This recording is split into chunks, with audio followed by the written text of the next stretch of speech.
In this lecture, we will consider the following questions. How can the key characteristics of your trip have an impact on both your own safety and on the safety of the people you will work with? How important is trip planning? A rational approach to trip planning requires keeping updated with the general news. It also means looking for information on the broader context of the countries of transit and destination. Looking for background information is what most people would do on their own, as it is a natural step to start with. From a security perspective, a more systematic approach is usually needed to think about the general travel context. In this lecture, we will focus on the following. Do you see any reason to expect that you might end up in any kind of trouble while you're abroad? It all boils down to understanding whether you can identify tangible factors of risk based on the information you have before departure. We will discuss a systematic process for trip planning. Thinking about safety means questioning the assumptions that you might make regarding your staying abroad. Common wisdom may lead you to think that your trip will go smoothly, but there may be specific circumstances in your trip that might make common wisdom irrelevant. While thinking about your travel, if you suspect that something is at odds with what you might expect, you should dig deeper and gain better understanding before the beginning of your trip. It is good practice to try to understand the possible sources of risk in relation to the main characteristics of your trip. These include the purpose of your staying abroad, the length of both the travel and the staying in the place of destination, the places you will visit, the people you will meet, the activities that you will carry out to fulfill the purpose of your visit abroad. In this lecture, we will discuss the first 2 points. The purpose of your visit abroad has to do with the objectives that you intend to achieve through your trip.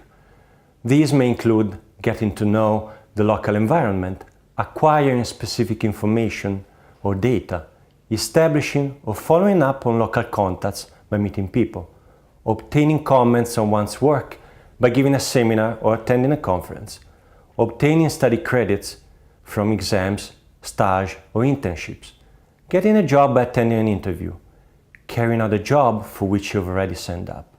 The purpose of your visit abroad certainly fulfills your own personal interests, but your interest may not always collide with the interest of the people that you might meet. For instance, the purpose of your trip may generate problems if you try to gather data that somebody in the country of destination does not want you to obtain. Please keep in mind that these aspects are not necessarily related with what you will actually do in the country of destination. They concern why you are going abroad. Now let's think about how the length of your trip may potentially affect your safety. Conventional wisdom suggests that visits abroad that extend for a long period of time carry higher probabilities of unexpected events taking place. The larger the number of winters you live in a cold country, the higher the probability that you will experience a seasonal flu sooner or later. However, when it comes to one's personal safety, a rational approach suggests that this conventional line of thinking may not be satisfactory. The reasons are intuitive. There may be aspects of your trip that might make it unsafe, even if your staying abroad lasts for a very short time. For instance, visiting a place where the local population carries any type of gun exposes you to risk factors that do not depend on the time you spend abroad. This means that it is important to endorse fully and to think in terms of the principle of prudence. Prudence means 2 things. First, before leaving for a travel, it takes little effort to think about the overall sources of risk. On the other hand, disregarding or downplaying the sources of risk may lead to costly or painful consequences when you're abroad.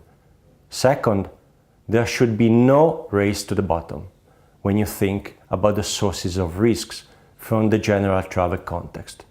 For example, as you might find it appealing to expect that a short trip is less risky than a longer trip, you should ask yourself whether that can be truly the case with regard to the specific details of your own travel. It is simply a matter of being realistic. Summing up, when it comes to identifying the risks connected to the purpose and length of your trip, the following points should be kept in mind. As a general rule of thumb, you should be aware that common wisdom may not necessarily guarantee your safety. The time length of a trip alone is only one of the factors that can affect the probability of unexpected events. There are other factors beyond the time length that might make very short trips potentially unsafe. Prudence means refraining from a race to the bottom when thinking about the sources of risk.